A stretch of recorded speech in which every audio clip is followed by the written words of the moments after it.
Okay, hello. I wanted to give a quick review of this book. I'm about to go to the library, so this is being returned today, even though I think, no, it is due, actually. So I need to actually get through it. So I mostly listen to the audiobook on this. I got that from the library too on Libby, and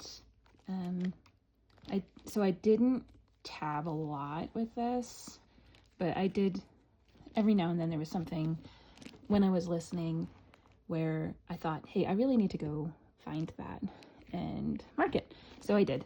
So we got a couple here, but not a lot. I don't remember what I gave this. I don't know if I rated it yet, actually. I will go do that and make sure I have. So Wake Up and Open Your Eyes. This is very, there's a lot of books that have social commentary where I wonder what the author was hoping the result would be. I don't know that they always think about it too much. I think they're just like, I need to write a book, so I'm going to write a book and people will read this. And I did, so fair.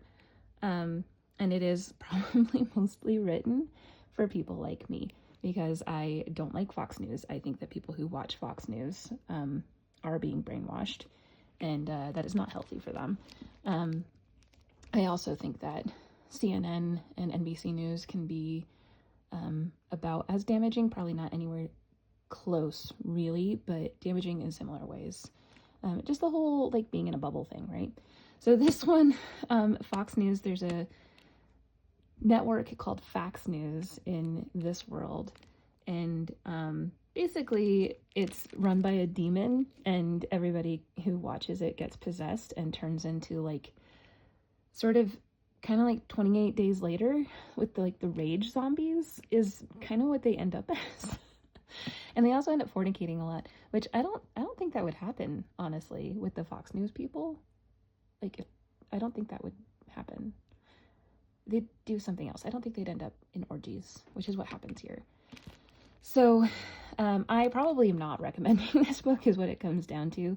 I think it's mostly just liberals patting themselves on the back for not being brainwashed, and I'm not sure how useful that is. So I don't think I would be recommending this, and kind of wonder about somebody who would. But anyway, all right, so let's look at the things that I did mark in here. So I guess I should pretty much always say spoiler alerts when I'm talking about a book that I have read the full amount of. So this would be the point where you should stop watching if you're not a spoiler person. But I just told you not to read this, so. All right, so this one, Open Your Eyes. It's time to wake up. So at this point, we have Devin is one of the characters of the book. She is the mother of 2 boys, and her husband is Asher, and he ends up being brainwashed by Fox News. He kind of prides himself on watching CNN to be more balanced originally, but then he ends up getting stuck in the Fox News thing. So that's a whole part of this. So I think this one was just this is the first time it was mentioned that there's a great reawakening, and that is a major part of the book. So that's why I marked that. She was sick. She knew she was sick.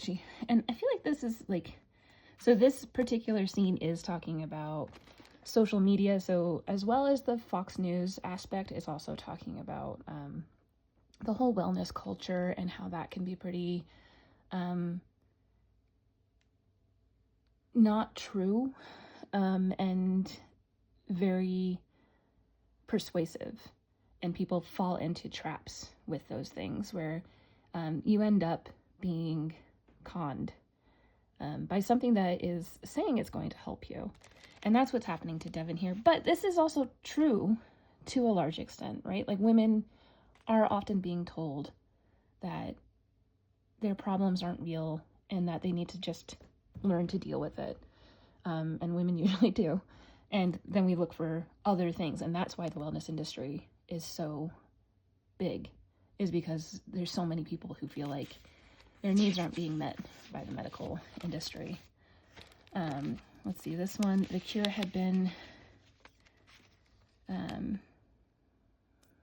yeah, so this quote, the cure had been right there under her nose all along, just waiting for Devon to wake up, to open her eyes. I think it's just sort of like showing that she has given in completely.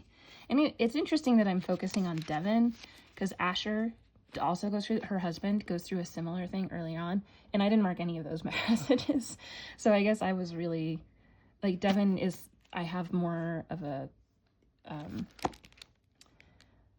I have more of a connection with women like Devon than I do with men like Asher. I don't know a lot of men like Asher in my day-to-day life. I mostly just don't talk to them. But I know quite a lot of, I know many women who are falling into similar patterns as what Devon is here. So I think it just kind of spoke to me a little bit more. What do you mean now? We've been planning this trip for opening my eyes, work. I can't leave just now. I think that was the part that I was trying to mark. I think I put that in the wrong spot. So I really should be here. Like, she's been putting in this work. And I guess that is sort of something to think about with this book too, is the idea of wokefulness that we've been hearing so much in the media. Like, you know, they make fun of liberals for being woke culture, when really it's just like, we're acknowledging the world as it is. Like that, like, what's wrong with being awake? Right? So I think he's kind of playing off of that idea too. Like, he's putting their own rhetoric against them, and that part I do appreciate, because I think that that's valid, and it is something that we should all be doing.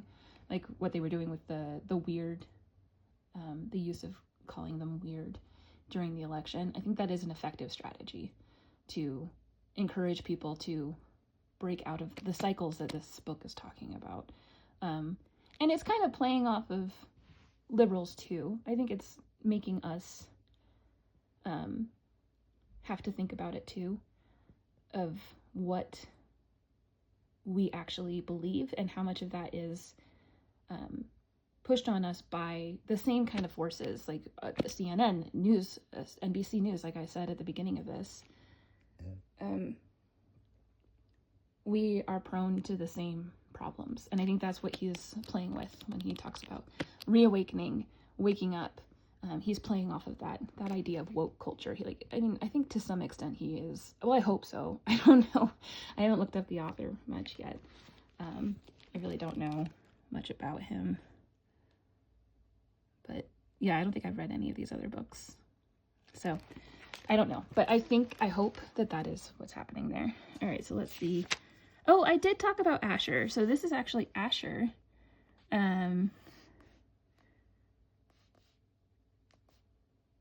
Yeah, so this is very much like, I do know people like this. And I think I know people who are on the verge of becoming what Asher is talking about here.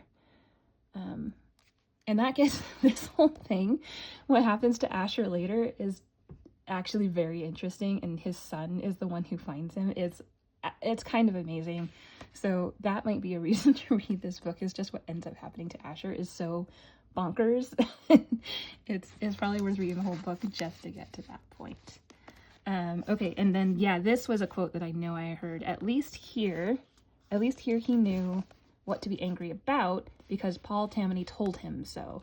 Like, that's sort of the idea, is you're not thinking for yourself. You're letting somebody else do that thought thinking for you. And it's easier, definitely, but it's not responsible. It's not something any of us should be doing. We should be doing that critical thinking ourselves. We should question the talking heads on the news and wonder how they got to that conclusion. And we should do that research. We should think about it and try to find an answer for what that person's motivations really are when they're telling us things. And whether or not we agree with those principles and morals that they are aligning themselves with is important. Okay, and then I just got a couple more. Ghost penis. Oh my god.